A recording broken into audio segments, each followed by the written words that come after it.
Hi folks, hope you're doing well. It's 11:36 p.m. on the 17th of the 5th, 2020. It was a good day until about 9 o'clock. Yeah. Well, I'll explain what was going on. The car I've got was a second-hand car. I bought it off somebody. I've no idea what's caused the issue with the car. Well, actually, I do have an idea. When a DVLA took my license away for a short time, my tyres are going down, so my friend took the car into a garage that a friend of his owns to sort the tyres out because the aluminium thing around the tyres was a problem.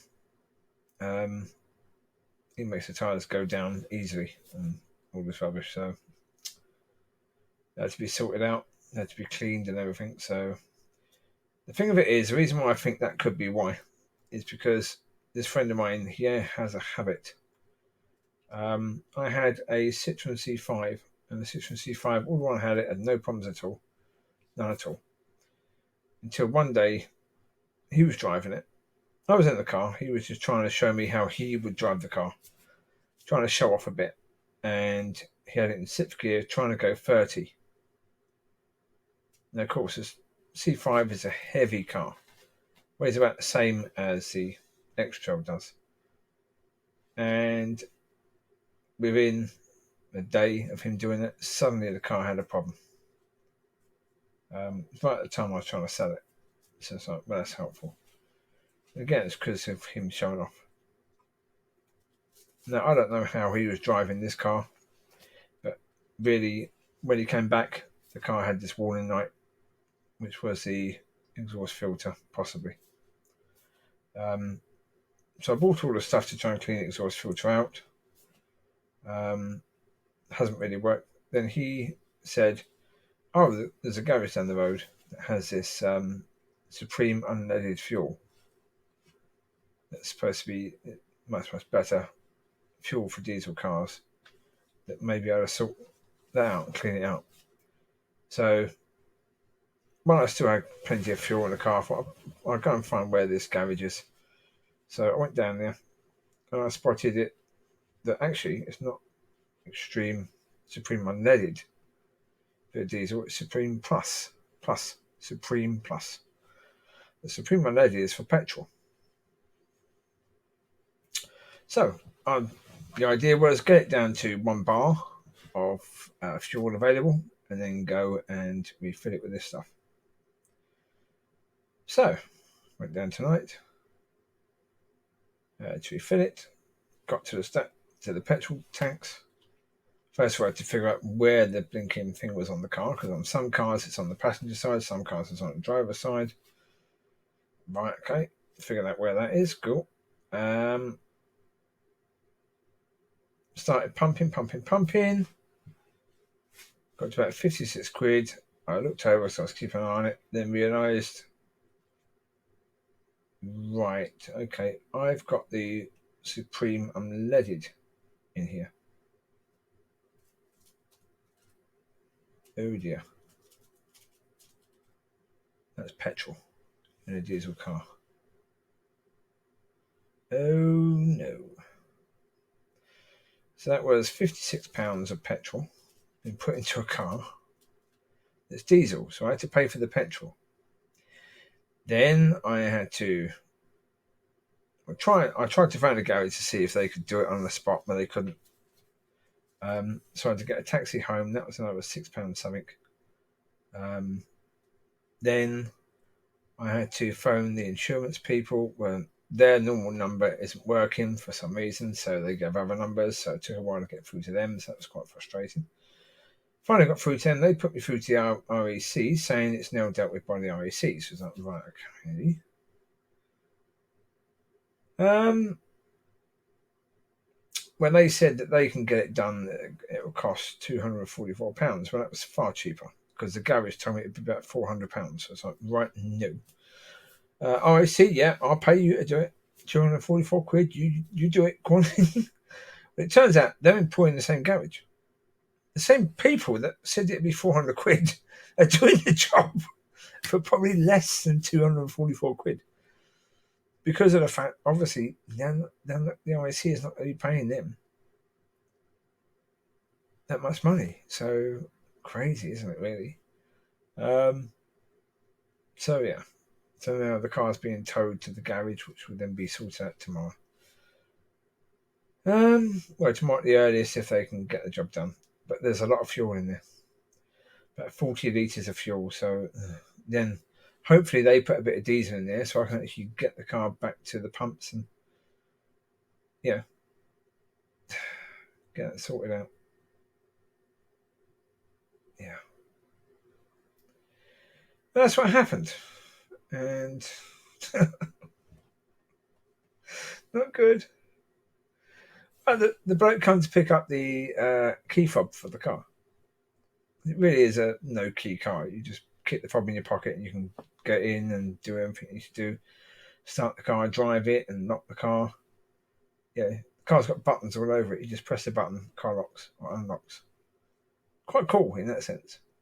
One other thing that's frustrating about the car that I've never realised, there's only two 12-volt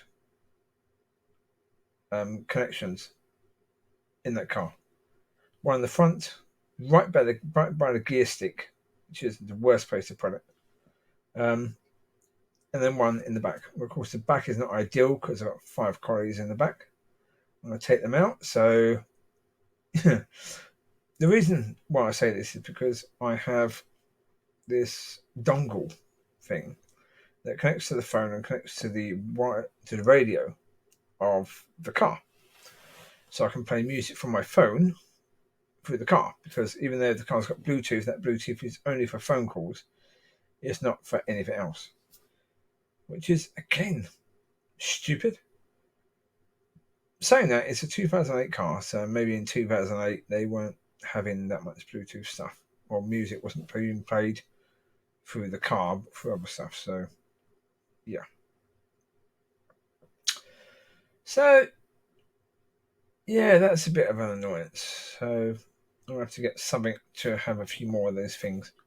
Because at the moment, if I need that thing and I need a spare 12-volt thing, I've got this thing that has 5 of them. But if you put that in the 12-volt thing by the gear stick, and then you put this other thing for the radio and the phone, to connect the phone to the radio, you're then pretty much in the way on the gear stick. So it's like, oh, jeez. And the annoying thing is, I had, previous to this car, a 2008 Honda Civic, and that had 5 12-volt connection things in it. This one's only got 2. It's a far bigger car. A much bigger car. How come that had 5? This has only got 2. It's insane. You've got more space where you can put more. It's a bigger car. Jeez. Trying to understand why these car companies do minimum and stuff. I don't know. It's odd. But they fit it. Absolutely fill with a blinking thing with those things for putting your cup holders. You got one on the driver's side by where the door is, one on the passenger side by where the door is, just up from the door on like the dash, and then in the middle you've got 2 there, and you've got loads elsewhere in the back in the car as well. So you've got all those, but you've only got 2 12-volt things. What are people more likely to need on a regular basis? The 12-volt things, not those blinking cup holders. Generally speaking, if you like your car, you're not going to have people bringing drinks into your car, putting them in the cup holders. You suddenly have to go around the corner pretty quickly. Drink gets spilled all over the blinking place. Especially anywhere near a dash where you've got electrics there. You're not going to want to drink anywhere near that. Ugh. Crazy business, isn't it? Ugh. I was watching something earlier. I mean, I had a tough part of the day earlier. I was watching These things are quite emotional. Videos done by a chap called R Slash. It was a pro-revenge and a nuclear revenge one. The pro-revenge one was tough. That was a tough one to start with. It was one where this chap with pro-revenge destroys a town in America. And it's like, right, okay. When you hear the story, to say it's tragic is an understatement of fact. What this town did to him and his mother is utterly and totally hellbound. To say the least, you would literally, if you could, you would have a nuke in that town with the people in it, so they'd all go to hell. What they did was atrocious. It was a religious town, and this boy's mother, before he was born, was being raped by her uncle and other members of the church on a regular basis. When she then got pregnant through her uncle, instead of admitting what they did and taking responsibility, they labelled her as a harlot, someone who sat around, and they shunned this woman. Even now I'm talking about it and I'm getting upset, because how on earth can you do that? A town of people. It boils my bloody blood. How on earth can people do that? They then ostracized the woman. They then put shame upon her and her child. Her child was bullied all the way through school, not just by the kids, but by the teachers.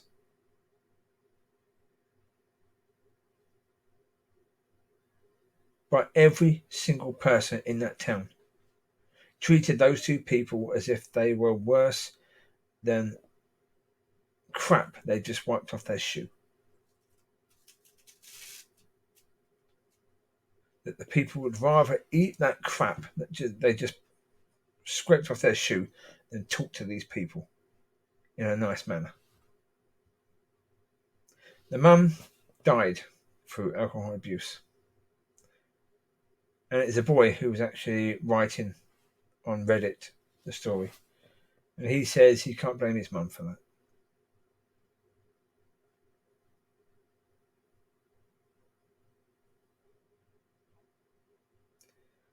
But then an auntie looked after him, took him on and helped him. And his mum had a bit of health insurance, or life insurance, which helped him to go through college. He then became quite high in a business that sorted other businesses out, and where they owned a lot of businesses. And part of his job was to decide which business to close down. Which one wasn't profitable. And there were 3 factories that he was told to look into. One of them was a factory of that town.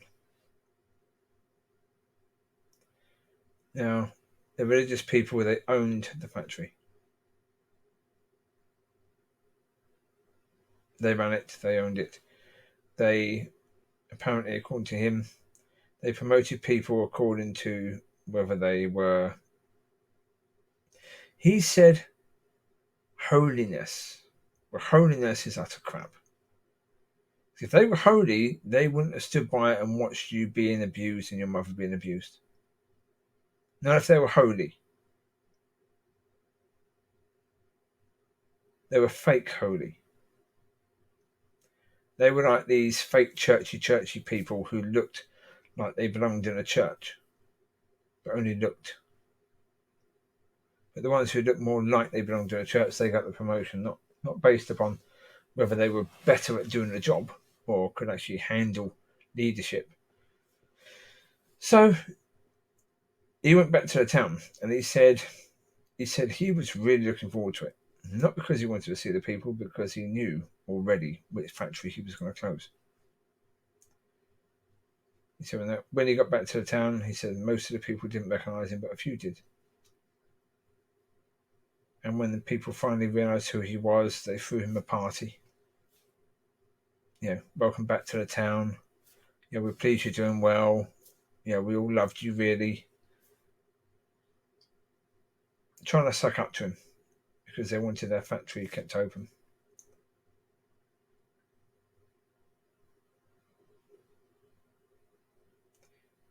But of course, he then did his report and he said, she said he didn't lie. He didn't need to lie. He did make a few things look a bit worse than what they were, but he didn't lie. He exaggerated a few things. He said, but that factory got closed down. He said the town has never recovered. He said a few people have got out. He said, but mostly, they're just people that are unemployed. There's now a lot more alcoholics in the town, drug addicts. And this person, R. Slash, was saying, well, he feels sorry for the people that weren't ones victimising. I said, no. I actually wrote a comment saying, no, I'm sorry, there were no innocent people in that town. Anyone who moved in there since all that happened, you could say they were innocent. But the person who was telling the story was relating that there were so many innocent people in that town who weren't, the ones who sexually abused his mother and weren't the ones that were bullying him at school. They had to suffer as well. It's actually those people stood by and watched all this. They knew what was going on. They probably outnumbered all the rest. They could have done something about it. But they didn't. They stood by and watched all this abuse happen.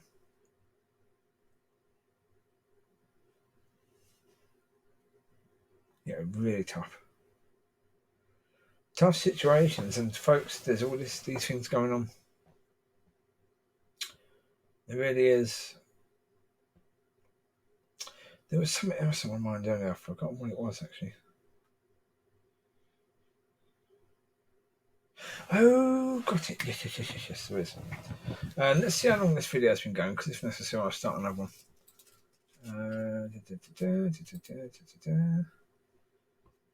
17 minutes. I can squeeze this in. Okay. It's an important point. No, I will start another video. I'll end this one down and I'll start another one. Okay. So I'll do another video in a sec. This one will be entitled Difficult Day. The next one will be entitled The Issue. The next one won't be a long video. It'll just be a quick one, okay? Well, I'll leave you for now and I'll do another video in a sec. Okay? Bye-bye. God bless.